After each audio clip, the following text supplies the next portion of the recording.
Hi everyone, welcome back to our YouTube channel.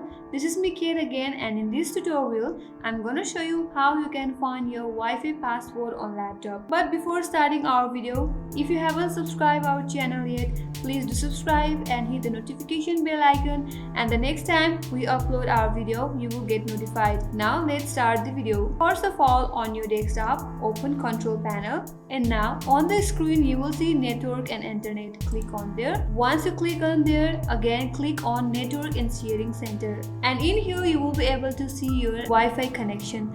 So again, go to internet and then click on your Wi-Fi. After that, a dialog box will pop up, and then again there click on wireless properties. Once you click on there, again at the top, go to security by clicking on security, and in here you will be able to see your Wi-Fi password when you click on show characters.